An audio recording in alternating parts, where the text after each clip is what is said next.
25 साल का जो पत्रकारिता का करियर रहा है उसमें सबसे कंट्रोवर्शियल मुस्लिम अगर कोई है भारत में तो वो आप हैं। मैंने हमेशा अपनी बात कही और उसमें कोई दो राय नहीं रही, इन ऑफिस या आउट ऑफ ऑफिस। आपका मुगल बादशाह बाबर से भी नहीं। आपका रिश्ता है? कोई रिश्ता नहीं। कोई मुझे ये साबित नहीं कर पाया है हम्म। कि मैं बाबर की औलाद हूँ। ईरान के ऊपर किसी भी वक्त हमला हो सकता है। खुदा न खास ईरान पे हमला होता है, वो हमला फिर ईरान तक नहीं महदूद रहे। हाँ। ईरान वॉशिंगटन पे हमला नहीं कर सकता है, मगर वॉशिंगटन के दोस्तों पे हमला कर सकता है। क्यों झुक रहे हैं हम तालिबान के आगे? है क्या वजह? अगर पाकिस्तान की लड़ाई होगी अफगानिस्तान को, तो हमारी हमदर्दी हमेशा अफगानिस्तान के साथ रहेगी। कानूनन बुलडोजर नाजायज है। अगर सुप्रीम कोर्ट ने कहा नहीं चलना चाहिए तो फिर क्यों चलता है? भारत का सुप्रीम कोर्ट मेजॉरिटेरियनिज्म या बहुसंख्यकवाद रोकने में नाकाम रहा है। बिल्कुल सही कहा। तो मेरा जो शिकवा है मुसलमान कौम से कि जो काम उसको खुद करना चाहिए था, पढ़ाई लिखाई का, पढ़ाई लिखाई का, उसमें बहुत देर तक सोते रहे। अब नहीं सो रहे हैं, अब कर रहे हैं। कि लोगों को क्या पता भी है? अपने बारे में बताइए, आप अपने फैमिली के बारे में कि किस तरह से जो फ्रीडम स्ट्रगल है उसमें आपकी फैमिली ने क्या किरदार अदा किया। हमारे खानदान में हर तरह के लोग हुए। और फ्रीडम मूवमेंट में जो हिस्सा लिया, आपके खुद के पेरेंट्स ने भी हिस्सा लिया। हाँ, मेरे बाद 6 महीने हम्म। एक जेल में गुजारे। मुख्तार अंसारी साहब के बारे में कुछ बताइए। इससे में मेरा भतीजा था, हाँ, होशियार लड़का था। क्योंकि उनके भाई ये कहते हैं कि उनका कत्ल किया गया, जेल में उनको जहर दिया गया। सही है, मैं मानता हूँ।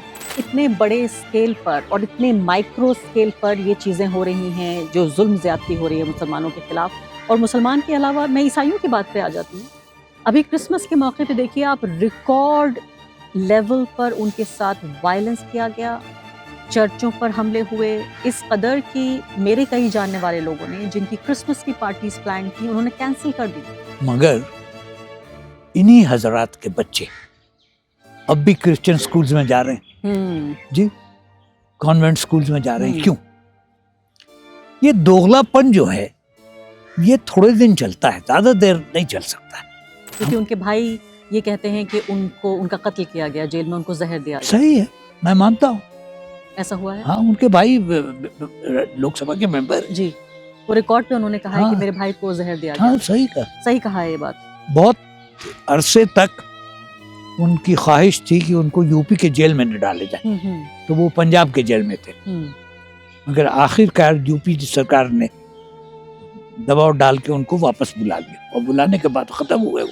जब आपको लोग एहसान फरामोश कहते हैं तो आप किसका एहसान है मेरे ऊपर? को मोहरा बनाकर? नहीं, मैं मोहरा नहीं रहा हूँ कभी किसी का। मेरा कहना है कि आपकी तस्वीर को दिखाकर या आपको बताकर ये बताया जाता है कि भारत के मुसलमान की खून में वफा नहीं है, और उसको आप कितना भी ओहदा दे दें, कितनी भी पोजीशन दे दें, वो रहेगा एहसान फरामोश। देखिए, पहली चीज तो ये है कि कौन सा ओहदा किसको दिया। आप 10 साल भारत के उपराष्ट्रपति रहे, तो इलेक्ट हुआ ना, मैंने तो नहीं अपने आप को वॉलंटियर किया।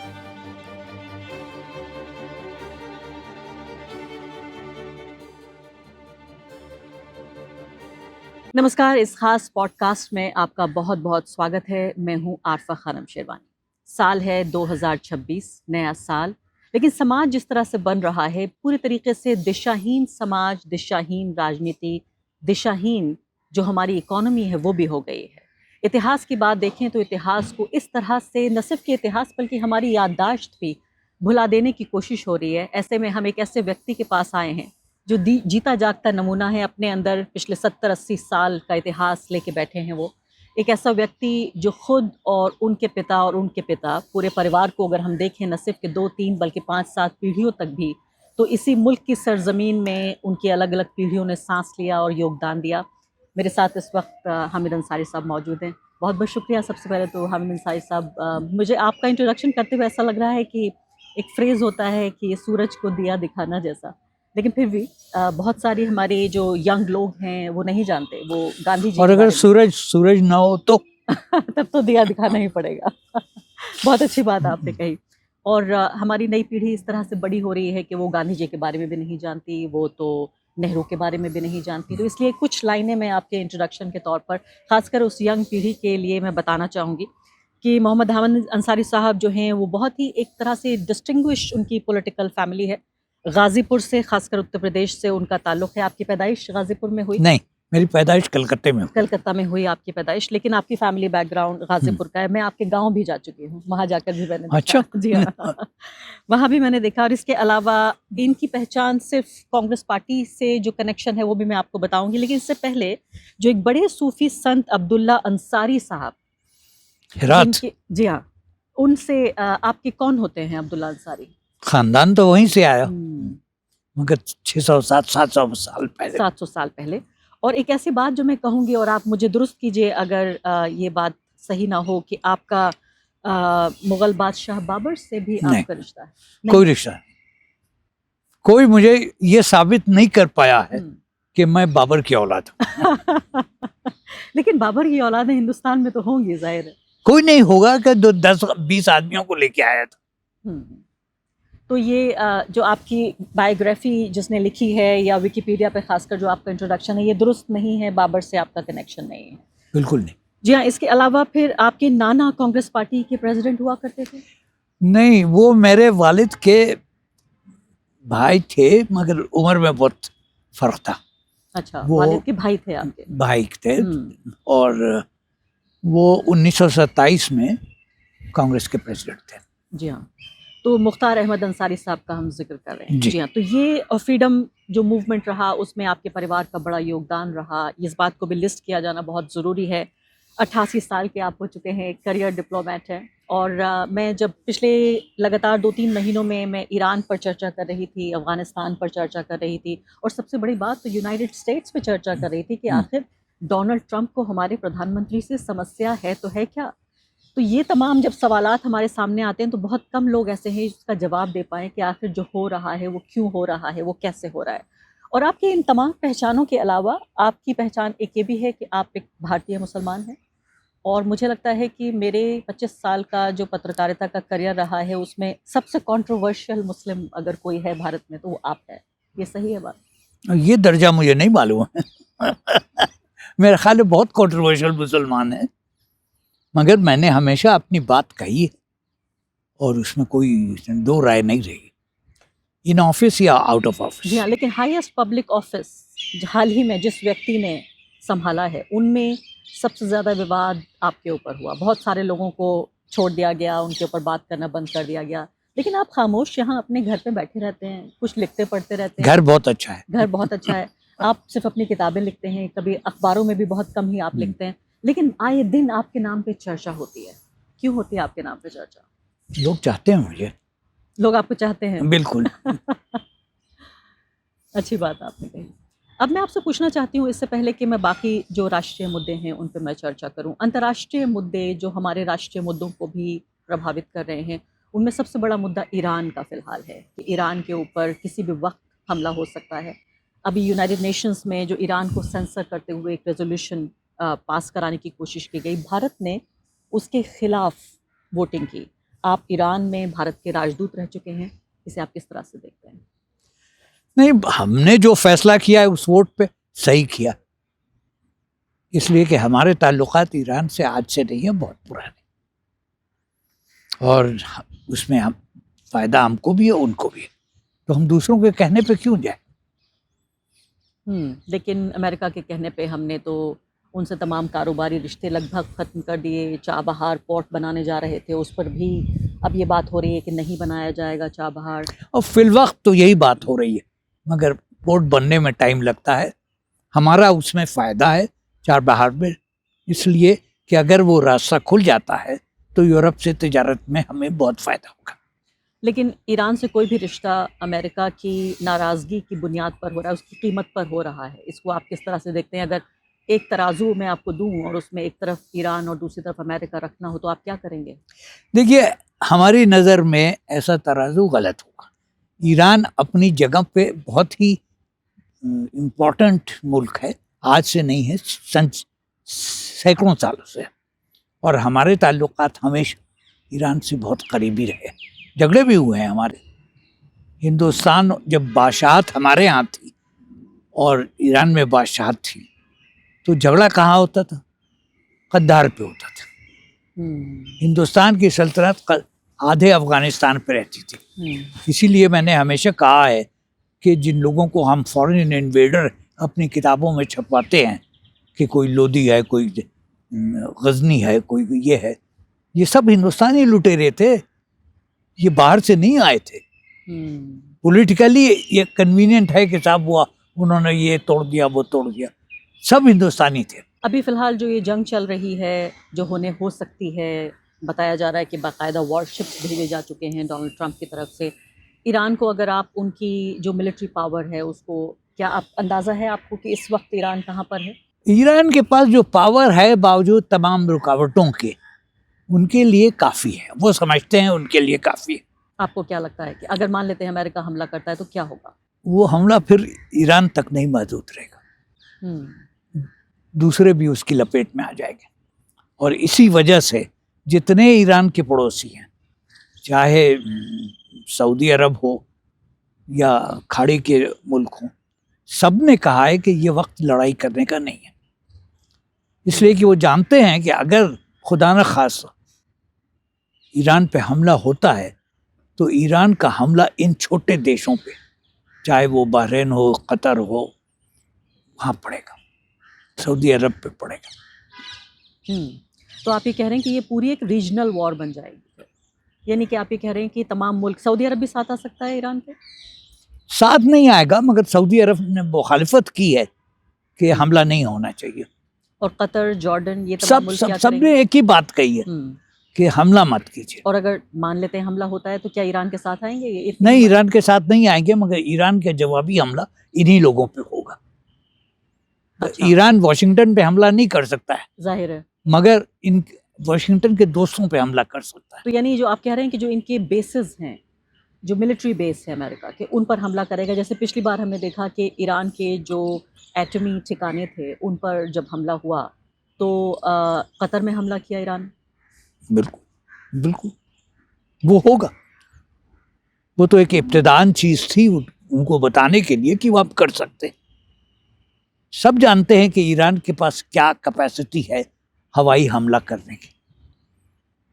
तो चाहे वो दम्माम में हो या कतर में हो या बहरीन में हो, बहुत आसानी से हमला कर सकते हैं।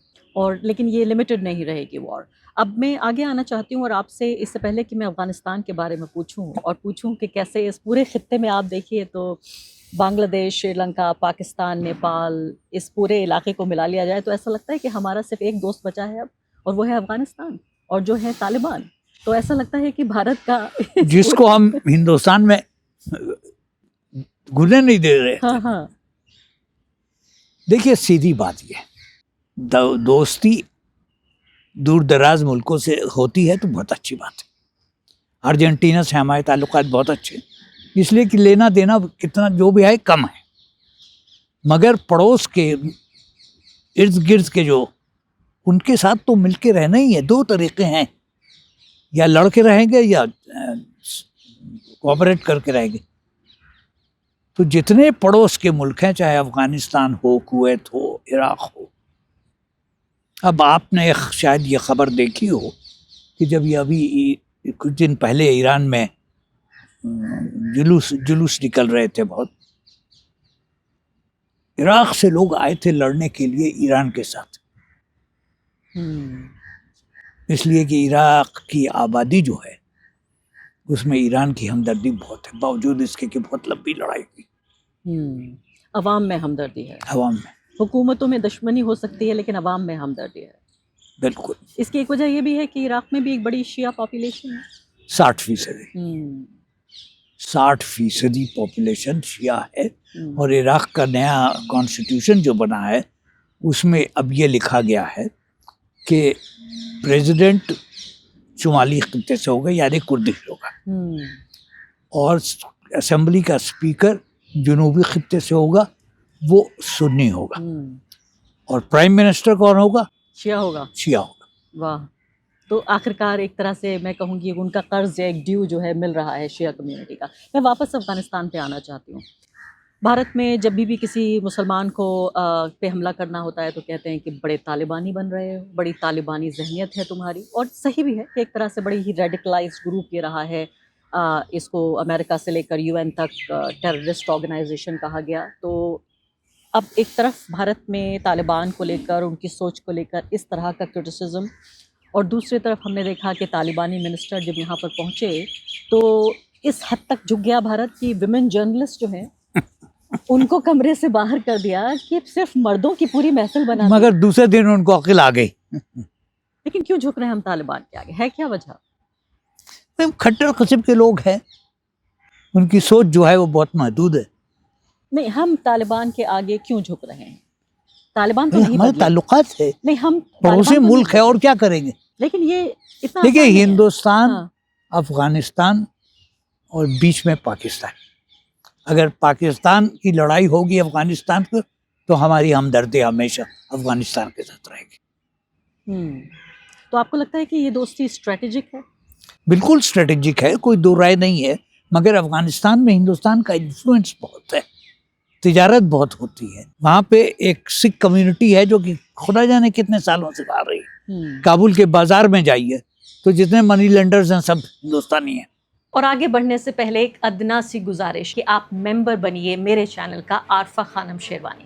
अगर आप मेंबर बनते हैं, आपके समर्थन से आप मेरा हाथ मजबूत करेंगे, इतना मजबूत कि मैं सत्ता का कॉलर पकड़ के सवाल पूछ सकूंगी और जो हमारे समुदाय में हाशिए के जो तबके हैं उनकी आवाज़ उठा सकूंगी। आप यकीन जानिए, आपका एक छोटा सा सहयोग मेरे लिए इतना बड़ा होगा जिसके लिए आप अंदाज़ा भी नहीं लगा सकते। अच्छा, और आपके ज़माने में जब आप पोस्टेड थे अफ़गानिस्तान में और आज के अफ़गानिस्तान में क्या फ़र्क देखते हैं आप? अब मुझे दोबारा जाने का इत्तेफाक नहीं हुआ है पिछले 8-10 साल से, मगर बेचारे मिस्कीन लोग हैं, बहुत उन्होंने मार खाई है। 30-35 साल से जंग में रहे हैं। अच्छे लोग हैं, हमारे दोस्त हैं। मैं जब देखती हूँ कि दारुल उलूम देवबंद तालिबान के मिनिस्टर जा रहे होते हैं, एक बड़ी ही क्रेजी, एक भीड़ दीवानगी में उन मिनिस्टर के पीछे लग रही होती है। टीवी चैनल उसको 10 गुना बड़ा करके दिखाता है। मैंने देखा। आपने जब देखा तो ये क्या देखा, क्या समझा आपने? मुझे एक दूसरी चीज याद आई, बहुत अरसा हुआ। 1980 में सेंटिनरी हुई थी हिजरी ईयर की। सर, हिंदुस्तान के अपने हमारी हुकूमत ने स्पेशल स्टैंप्स निकाले थे और उस मौके पे हिंदुस्तान की प्राइम मिनिस्टर इंदिरा जी देवबंद गई थी। तो मेरा ख्याल है उनका जाना और उसके बाद अब तालिबान का जाना। ऐसा आपको उस वक्त का ख्याल आया आपको? हाँ। इंदिरा गांधी के जाने के बाद मैंने मौलाना महमूद मदनी से ये पूछा कि भाई आप जो हैं, क्यों आपने तालिबान को आने दिया, क्यों भारत के मुसलमानों की इस तरह की छवि? मुझे तो ये लगा, आप यकीन जानिए कि एक तरह की ये साजिश थी कि उनको अलाउ किया गया बाकायदा कि इस तरह के सीन्स और पिक्चर्स और वीडियोस देखे जा सकें और बाकी जो बहुसंख्यक आवाम है उसे दिखाया जा सके कि देखिए कितना पागल है मुसलमान, या कितना कट्टर है, या कितना रेडिकल है। और ये बात मुझे भी इसने हैरान किया भी और नहीं कि तालिबानी मिनिस्टर के लिए देवबंद के जो तालिब थे उनमें बड़ी दीवानगी थी। तो मुझे लगा कि इन तस्वीरों को अलाउ किया गया। बिल्कुल अलाउ किया गया। उनका जो देवबंद जाने का प्रोग्राम था वो सरकारी तौर पे बना था और तालिबान जिस मदरसे की करिकुलम में जाते हैं वो देवबंद का करिकुलम। इससे क्या पता चलता है? इससे भारत के मुसलमान और देवबंद के जो तालिब हैं, जो देवबंद में पढ़ते हैं दारुल उलूम में, उनके बारे में क्या पता चलता है इस बात से? कुछ नहीं, तालीम हासिल करते हैं, अपने तौर की तालीम हासिल करते हैं। मतलब इसका ये मतलब नहीं है कि वो दुनिया से नावाकिफ है। नहीं, मेरा सवाल ये था कि तालिबान के मिनिस्टर के लिए दारुल उलूम में जो दीवानगी देखी गई उससे मैं क्या समझूं? पहली चीज ये कि वो गए वहाँ, उसका सारा बंदोबस्त हिंदुस्तान की हुकूमत ने किया, हमने कोई एतराज नहीं किया। ठीक है। वो चाहते थे अपने अल्मा मेटर पे जाना और हमने कहा जाइए। क्यों कहा हमने? भाई कोई अगर दिल्ली यूनिवर्सिटी का पढ़ा हुआ है वो बाहर से आता है और कहता है कि मैं दिल्ली यूनिवर्सिटी जाना चाहता हूँ या कलकत्ता यूनिवर्सिटी जाना चाहता हूँ, तो हम रोकेंगे नहीं कभी। क्यों रोका रोके? था हमने कई बार। मुझे डिप्लोमेसी कवर करने वाले कई पत्रकारों ने बताया कि ये अब से नहीं, एक ज़माने से तालिबान की ये ख्वाहिश थी कि वो जाएं देवबंद, लेकिन हमेशा इनकार किया भारत की सरकार ने और परमिशन नहीं दी।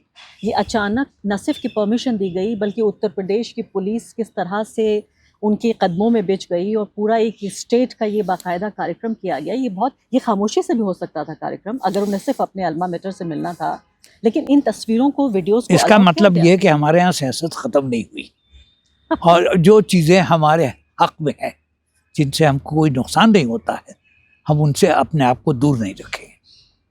हम्म, अफगानिस्तान के तालिब इल्म हमारे यहाँ बहुत आते थे, पढ़ते थे यूनिवर्सिटीज़ में, टेक्निकल यूनिवर्सिटीज़, नॉर्मल यूनिवर्सिटीज़, तिजारत बहुत होती थी।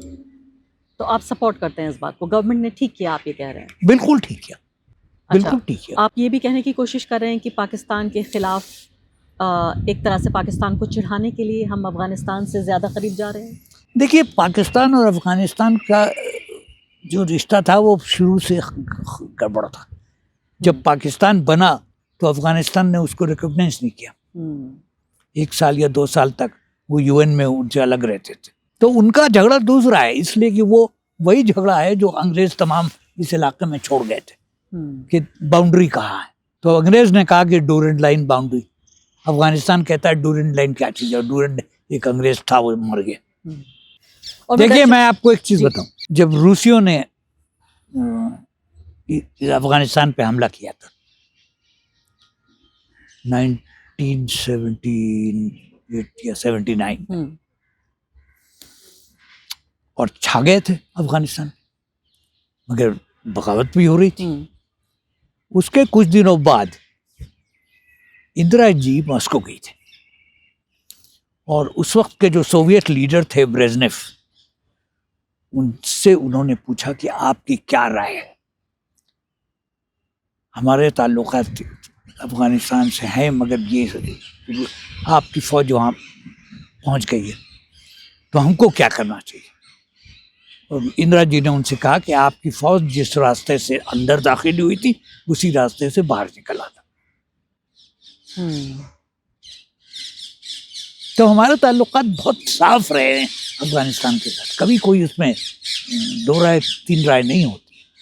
और आप कह रहे हैं कि आप गवर्नमेंट को सपोर्ट करते हैं कि जिस तरह से उन्होंने तालिबान के मिनिस्टर को यहाँ पे बुलाया, उनको एक तरह से दावत दी, जयशंकर साहब के साथ बाकायदा फ़ोटो खींचे, वो वहाँ दारुल उलूम गए।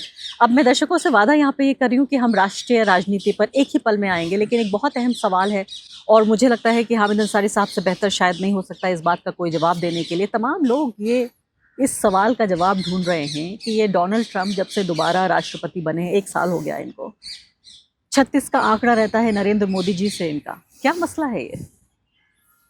भाई, आप भूल गई वो दिन जबकि मोदी जी अमेरिका गए थे इनसे पहले, और हिंदुस्तानी लोग बहुत हैं वहाँ पे अमेरिका में, जो सब ज़्यादातर अमेरिकन हो गए हैं, और उनके जलसे में उन्होंने नारा लगाया था, अगली बार ट्रंप सरकार।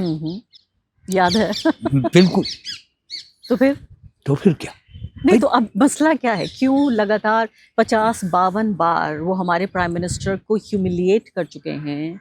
वो ये कहते हैं कि मेरे पास वो आए थे और उन्होंने कहा कि sir, may I talk to you please, may I see you please, और वो ये कह रहे हैं कि मैं बार बार नरेंद्र मोदी से ये कहता हूँ, वो जानते हैं मैं खुश नहीं हूँ, मुझे खुश करने के लिए वो तमाम काम कर रहे हैं। ये तो उनका बचपन है ना, लीडर्स एक दूसरे को खुश करने के लिए ज़बानी नहीं करते।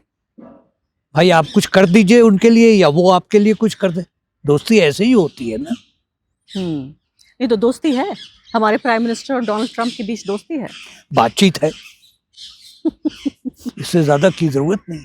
तो फिर अपने दोस्त को बार बार ह्यूमिलिएट क्यों करते हैं? वो उनका अंदाज है, ऐसा है अमेरिका का अंदाज है। अमेरिका सारी दुनिया पे छाना चाहता है बहुत ताकतवर मुल्क है, मगर उसकी इच्छा ये हमेशा ये रही है कि वो और बढ़े। तो जब जिससे खफा होते हैं उसको दबाना चाहते हैं। खफा क्यों है हमसे? वो बहुत सी चीजों को खफा है, बताइए हमें कुछ। अब वो तो उसके लिए बहुत वक्त लगेगा। नहीं, बताइए आप, शुरू नहीं, वो चाहते हैं कि हम सियासत में अमेरिका के साथ चले। अब यही है, आपने ईरान का मसला उठाया, फिर क्या नाराज हो जाएंगे वो? बिल्कुल नाराज हो जाएंगे और हम नहीं हिलेंगे उस पर। हम्म। हमारे हित में नहीं है कि हम ईरान से झगड़ा करें। लेकिन बार बार इस बात को उठाया जा रहा है कि भारत और पाकिस्तान के बीच जो अभी छोटी मोटी जंग हुई या झड़प हुई, जो अभी सिंदूर का पूरा ऑपरेशन हुआ, इसमें डोनाल्ड ट्रंप 50 से ज़्यादा बार ये कह चुके हैं कि भाई मैंने ये सीज़ फायर कराई थी और ये सारी नाराज़गी दूर हो सकती है अगर एक बार नरेंद्र मोदी ये कह दें कि हाँ भाई जनाब, सीज़ फायर आपने ही कराई थी, आप ही वो मसीहा थे मतलब ये जिन्होंने कि बस ceasefire- एक बार कबूल कर लीजिए। हाँ। सियासत ऐसे नहीं होती है।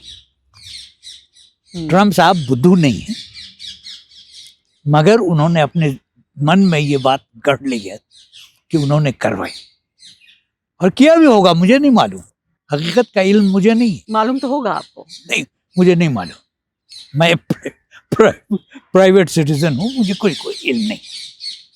मगर ऐसी सूरत में जब कभी भी कहीं जंग होती है तो सब आपस में एक दूसरे से मशवरा करते हैं।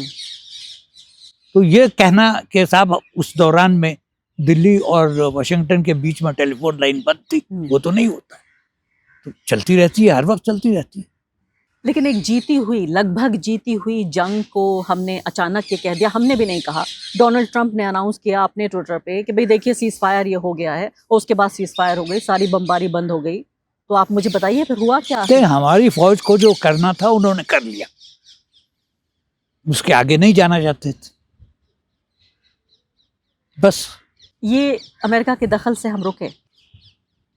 कोई जरूर, देखिए किसी को नहीं मालूम है कि दो रियासतों के बीच क्या बात होती है, मगर हम कहते हैं कि हम नहीं रुके और कोई वजह नहीं है कि हम गलत कह रहे हो। और जैसे मैंने कहा कि आप मौजूदा हिंदुस्तान के सबसे बड़े पब्लिक ऑफिस को रखने वाले व्यक्ति हैं और सबसे कंट्रोवर्शियल भी हैं। अगर मैं सारे सवाल पूछूं और भारत के मुसलमानों के बारे में ना पूछूं तो ये भी एक नाइंसाफ़ी होगी। पूछिए। पिछले 12 साल में हमने देखा है कि किस तरह से हाशिए पे मुसलमान बिल्कुल फेंक दिया गया है। अब जो बुलडोज़र चलने पे पहले प्रोटेस्ट किया करते थे, आवाज़ चीखें निकला करती थी, अब वो भी दब सी गई हैं। धीरे धीरे हम देख रहे हैं कि कानूनी और गैर कानूनी, कानून के अंदर और कानून के बाहर अलग अलग तरीके से पॉलिसीज़ और पॉलिटिक्स बनाई जा रही है, चाहे वो लव जिहाद का मुद्दा हो, चाहे बुलडोज़र चलाना हो, चाहे CAA का मसला हो। अब ये देखिए, आप ये पूरा SIR के मुद्दे में भी मुस्लिम वोटर को ही सिर्फ सप्रेस करने की पूरे तरीके से कोशिश हो रही है। आप भारत के मुसलमानों के हालात 2026 में कैसे देखते हैं? देखिए, तासुब उरूज पे है, कोई दो राय नहीं। जैसे कि आपने बुलडोजर का जिक्र किया, कानूनन बुलडोजर नाजायज है, मगर किसी अदालत ने उसको नाजायज नहीं कहा। ये सही है कि अगर किसी ने, सुप्रीम कोर्ट ने कहा है क्या कि बुलडोजर नहीं चलना चाहिए, तो फिर चलता है, क्यों चलता है? अगर सुप्रीम कोर्ट ने कहा नहीं चलना चाहिए तो फिर क्यों चलता है? इस मुल्क में अब लोग सुप्रीम कोर्ट की बात नहीं मानते, अब अधिकारी सुप्रीम कोर्ट की बात नहीं मानते। तो और सुप्रीम कोर्ट में ये सलाहियत है कि वो अपनी बात को न मनवा सके? ये तो कोई नहीं मानेगा ना। सुप्रीम कोर्ट सुप्रीम है, हर्फ आखिर है, जो वो कह देता है उसके बाद कुछ नहीं है।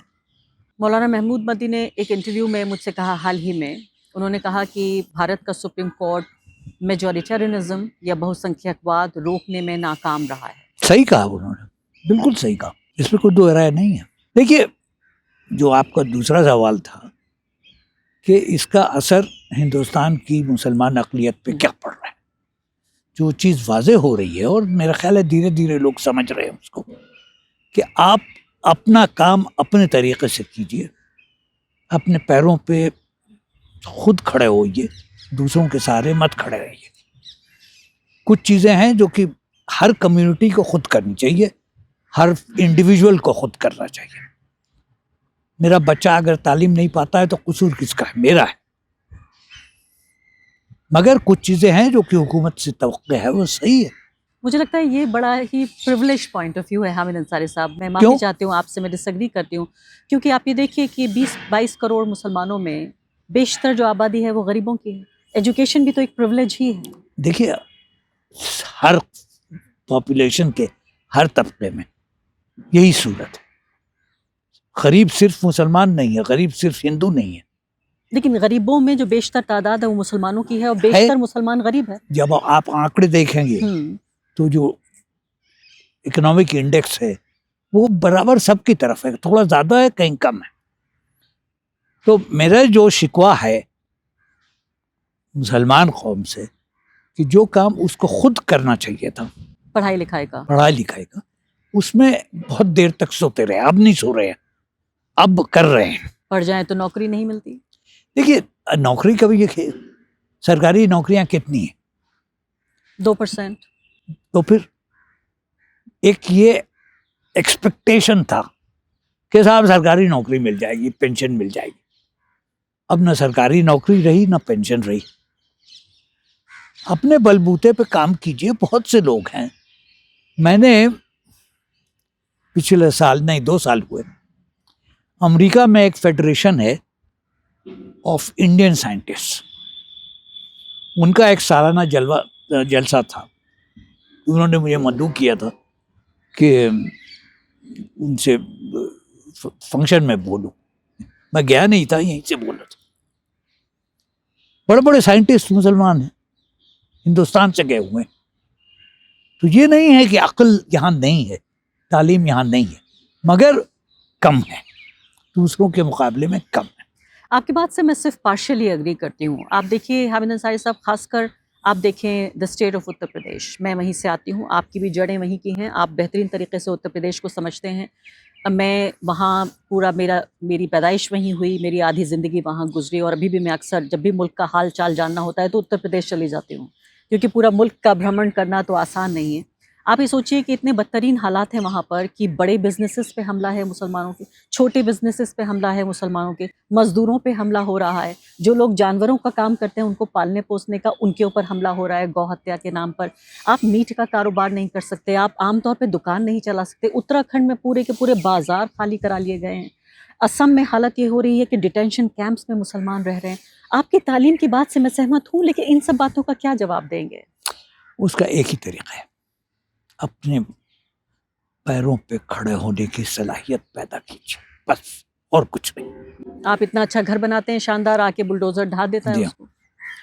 ज्यादती है, जुल्म है। हमारी ब्यूरोक्रेसी के बारे में क्या कहना चाहेंगे आप? आप खुद एक करियर ब्यूरोक्रेट। मैं ब्यूरोक्रेट रहा हूं तो मैं कोई जनरलाइज स्टेटमेंट नहीं दूंगा। ब्यूरोक्रेसी वही है जो पहले थी, मगर काम करने का तरीका शायद बदल गया। कम्युनलाइज हो गई है हमारी ब्यूरोक्रेसी, किसी हद तक हो गई है, एंटी मुस्लिम हो गई है। कम्युनलाइज हुई है तो एंटी सभी हुआ। एंटी, कहीं पे एंटी सिख है, कहीं पे एंटी क्रिश्चियन है, कहीं पे एंटी मुस्लिम है। मतलब सरकार के आगे घुटने टेक रहे हैं, संविधान की बात नहीं मान रहे हैं। ये सही है, सब जानते हैं, आप भी जानते हैं, मैं भी जानता हूँ। अभी मैं आपको एग्जाम्पल देना चाहती हूँ संभल का। संभल में आपको पता है पूरा मस्जिद कांड हुआ, जहाँ की एक बताया गया कि एक पिटीशन दी गई कि यहाँ पर एक पुराना हिंदू मंदिर था और इसलिए सर्वे का ऑर्डर दे दिया जज साहब ने, वहाँ लोकल जज ने। उसके बाद सर्वे में जिस तरह से उस पूरे कार्रवाई को अंजाम दिया गया, वहाँ बलवा हुआ, कई लोग मारे गए। उसके बाद जो पुलिस वाले पेश थे, पुलिस ऑफिसर, उनके खिलाफ वहाँ के जज ने FIR ऑर्डर करने का आदेश दे दिया। उन जज साहब का तबादला हो गया। तो अगर कोई ईमानदारी से काम भी, तासुब की इंतहा है जो हो रहा है उत्तर प्रदेश में, तासुब की इंतहा है, मगर ये चलने वाली चीज नहीं। आप इस मुल्क पे हुकूमत नहीं कर सकते हैं जब तक कि आप तमाम बाशिंदों को साथ लेके ना चले। 2 चीजें हैं, बाशिंदे हैं या नहीं। अगर बाशिंदे हैं तो उनका कद क्या है, धर्म क्या है, खाना क्या है, वो सब अलग बात है। लेकिन आप कह रहे हैं ऐसे चलेगा नहीं, चल नहीं सकता, नामुमकिन है। बरेली में एक खाली पड़े मकान में 1 दर्जन मुसलमान नमाज पढ़ मैंने रहे देखा वो खबर जी। उनके ऊपर मुकदमा हो गया, उनको इस जुर्म में गिरफ्तार कर लिया गया कि आप नमाज पढ़ रहे थे। भाई किसी ने कहा है कि इबादत करना गलत है? दस्तूर में, कॉन्स्टिट्यूशन में कहाँ लिखा है कि इबादत करना गलत है? अगर मैं इबादत करता हूं तो कौन रोकने वाला है मुझे?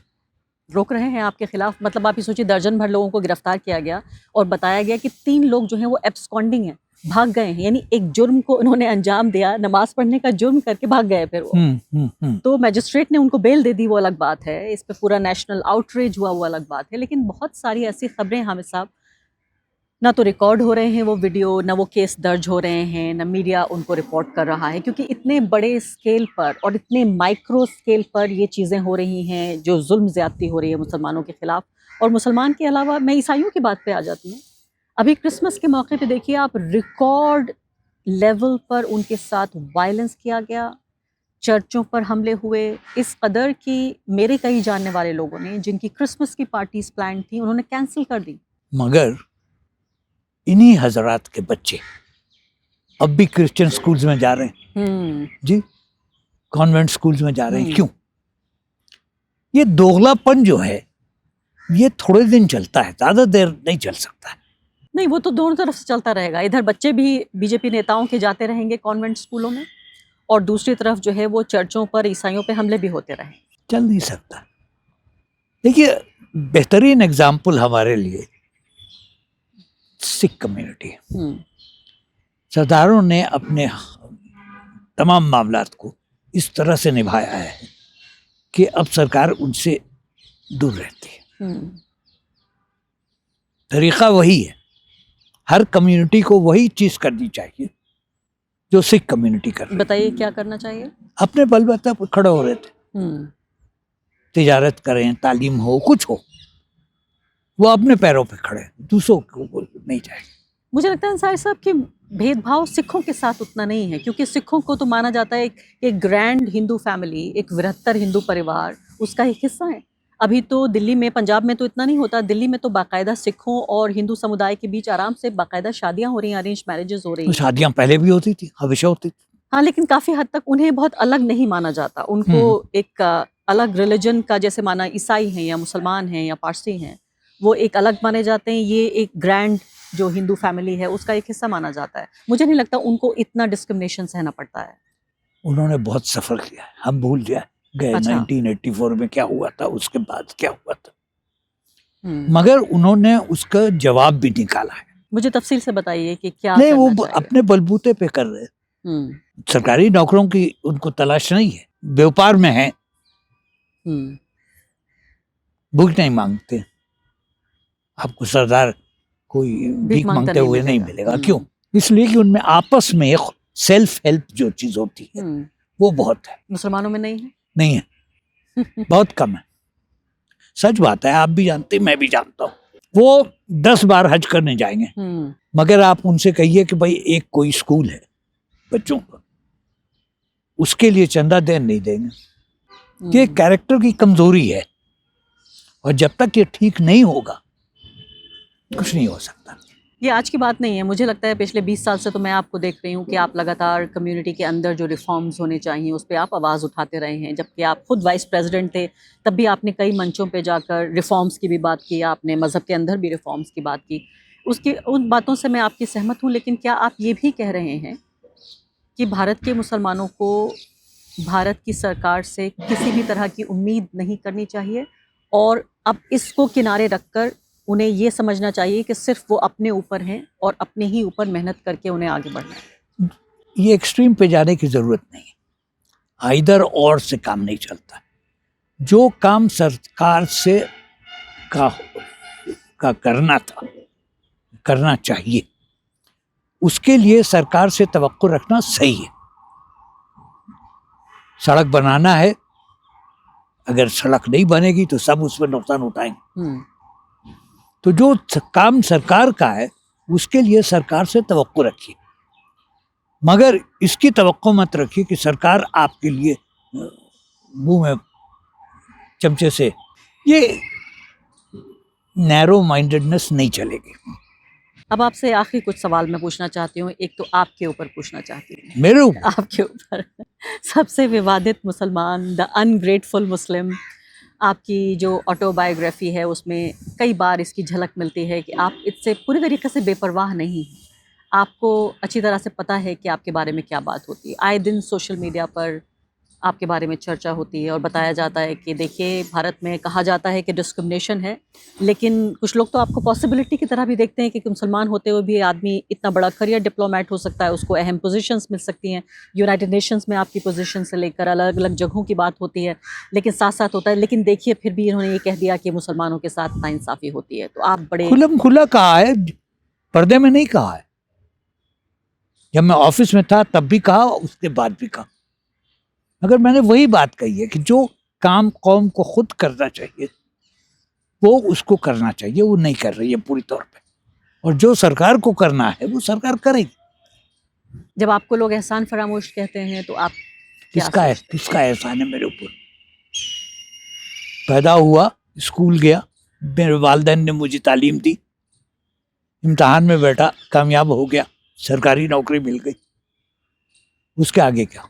सरकारी नौकरी मिली और आपको इतने अहम पदों पे मुसलमान होने के बावजूद भी भेजा गया आपको, यह एहसान नहीं है आपके ऊपर? हो सकता सरकारी नौकरी में एक तौर तरीका होता है, यहाँ से वहाँ, वहाँ से वहाँ, वहाँ से वहाँ। तो जब काबुल भेजा गया जंग के दौरान में, तो किसी ने ये नहीं कहा कि भाई इनको क्यों भेज रहे हो। ना मैंने कहा कि मैं क्यों भेजा जा रहा हूँ। तब नहीं कहा, तब कहा कि ठीक है जंग के मौसम में चले जाओ, जंग के माहौल में चले जाओ। अच्छा, मैं बड़ी दिलचस्पी से गया, बहुत तवक्को से गया और बहुत लुत्फ आया मुझे। तो ये सब चीजें नहीं होती है। तो आपको मोहरा बनाकर नहीं, मैं मोहरा नहीं रहा हूँ कभी किसी का।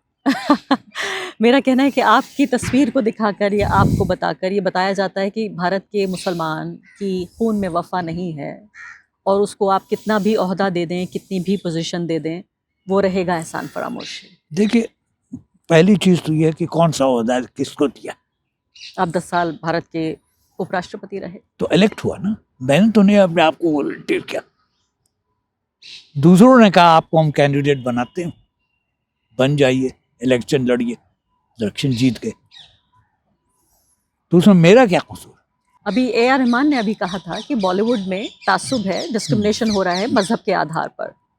तो बात तो उनकी चली, लेकिन बात आ गई आपकी कि भाई ए.आर. रहमान हो या हामिद अंसारी हो, इन लोगों से वफा की उम्मीद नहीं। ए.आर. रहमान के साथ भी बॉलीवुड जैसी इंडस्ट्री में डिस्क्रिमिनेशन हो सकता है। मैं देखिए, बीमारी जब फैलती है तो वबा के तौर पे फैलती है। डिस्क्रिमिनेशन की बीमारी मुल्क में बहुत फैली है, और वो एक जगह से दूसरी जगह, एक प्रोफेशन से दूसरे प्रोफेशन जाती है। महामारी हो चुकी है, आप ये कह रहे हैं? हो चुकी है, डिस्क्रिमिनेशन महामारी बन चुका है। एक चीज है कि वो चलने वाला नहीं। इतने बड़े मुल्क में जहाँ इतनी आबादी हो, भाई यहाँ पे माइनॉरिटीज कितनी है? मुसलमान 14.5% है, टोटल माइनॉरिटी पॉपुलेशन 19% है, यानी हर 5वां आदमी किसी न किसी माइनॉरिटी का है। तो कैसे काम चलेगा? नहीं चल सकता है। अब अगली बार आप एक ऐसे दौर में रहे जिसको हम काफ़ी हद तक सेक्युलर इंडिया कह सकते हैं, जहां आप अपनी पहचान के साथ आपने अलग अलग पोजीशंस भी निभाई, और शायद आपको ये कम एहसास होता होगा कि आपकी ये मजहबी पहचान है। आजकल चाहे कोई रिक्शा चलाता हो या पत्रकार हो या नेता हो, हर बार उसको एहसास कराया जाता है कि ये उसकी धार्मिक पहचान है, या तो डिस्क्रिमिनेशन है या एहसान वाली बात की जाए। अब ऐसा कब होगा दोबारा कि कोई और हामिद अंसारी, हामिद न सही तो अहमद अंसारी, कोई वाइस प्रेसिडेंट बनेगा, प्रेसिडेंट बनेगा, प्राइम मिनिस्टर बनेगा? ऐसा दौर लौट सकता है? पर क्यों नहीं आ सकता? आपके दस्तूर में तो कोई रुकावट नहीं। जो प्रेसिडेंट बना या वाइस प्रेसिडेंट बना, अपने कैपेसिटी से बना। मुझसे पहले भी लोग थे, काबिल लोग थे, लेकिन आपके बाद? मेरे बाद भी होते हैं। मुझे तो पूरी तवक्को है कि बनेंगे, क्यों नहीं? क्यों नहीं, इसके तो बहुत सारे जवाब हैं। आप सोचिए कि देश की सबसे बड़ी पार्टी 0 लोगों को टिकट देती है। भाई वो तो कांग्रेस की कम जरफी है। अब आप उनकी नैरो माइंडेडनेस को क्या करेंगे? मैं तो बीजेपी के लिए कह रही हूँ, टिकट नहीं देते। कांग्रेस देती है, काफी लोगों को टिकट देती है। अभी बिहार इलेक्शन में भी टिकट दिया, उससे पहले जनरल इलेक्शंस थे लोकसभा के, उसमें भी टिकट दिया। बहुत कम लोगों को देते हैं, लेकिन फिर भी नाम भर के लोगों को टिकट दिया तो जाता है। नाम भर के लिए तो बीजेपी में भी मिलते हैं, शाहनवाज साहब है। नहीं, अब टिकट नहीं देते वो। अब इन्होंने बिल्कुल ये अपनी प्रथा ही समाप्त कर दी है। अब ये ट्रेडिशन ही खत्म हो गया है। वो कह रहे हैं आप हमें वोट नहीं देते, हम आपको टिकट नहीं देते।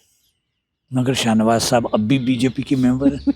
बोलते हैं, उनके फेवर में जरूर बोलते हैं। तो फिर मैं वापस थोड़ा सा उस सवाल पे चली जाती हूँ। जब एहसान फरामोश का जिक्र हो रहा था, तो मैं आपकी फैमिली ट्री जो देख रही थी, कि लोगों को क्या पता भी है, अपने बारे में बताइए आप, अपने फैमिली के बारे में, कि किस तरह से जो फ्रीडम स्ट्रगल है उसमें आपकी फैमिली ने क्या किरदार अदा किया। मैं आपको एक चीज बता दूं जो आम तौर पे लोग नहीं जानते।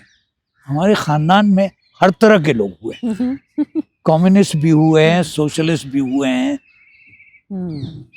कांग्रेस के भी हुए हैं, देवबंदी भी हुए हैं, सब हैं। तो कोई ऐसी बात नहीं है राज की बात। और फ्रीडम मूवमेंट में जो हिस्सा लिया, आपके खुद के पेरेंट्स ने भी हिस्सा लिया? हाँ, मेरे बाद 6 साल उन्होंने एक उसमें 6 महीने एक जेल में गुजारे। तो वो कोई ऐसी अजूबा बात नहीं है। मुख्तार अंसारी साहब के बारे में कुछ बताइए। पहले वो वाले मुख्तार अंसारी साहब जो कांग्रेस पार्टी के जी, प्रेसिडेंट रहे, हाँ। और फिर मैं इन वाले मुख्तार अंसारी हाँ, साहब रिश्ते के में बारे मेरा पूछूं। भतीजा था, हाँ। होशियार लड़का था। नहीं, अब पहले- ठीक है, उसने हरकतें की हैं ऐसी जो कि कानून के खिलाफ थी।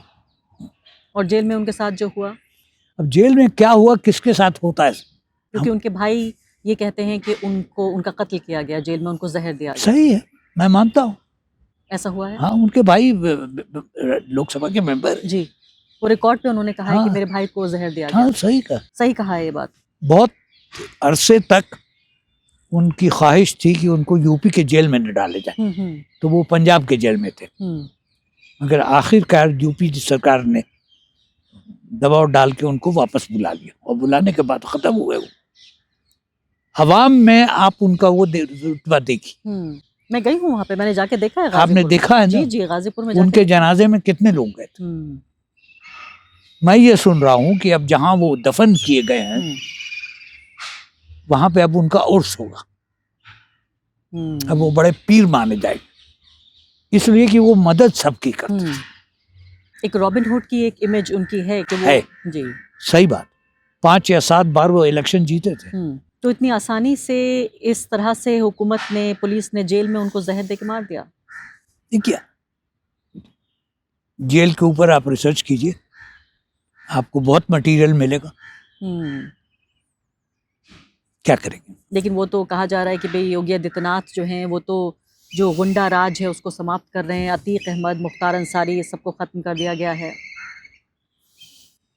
वो यूपी के बादशाह हैं तो ठीक है, आगे आगे देखिए होता है क्यों। तकलीफ हुई आपको मुख्तार अंसारी के इस तरह से वक्त से पहले चले जाने से? अब भाई नौजवान आदमी थे, भतीजे थे आप? भतीजे थे, 60 साल भी शायद उम्र नहीं थी उनकी। गालिबन नहीं। हाँ, हमिद अंसारी साहब, बहुत बहुत शुक्रिया आपका वक्त देने के लिए, चलिए। चर्चा करने के लिए।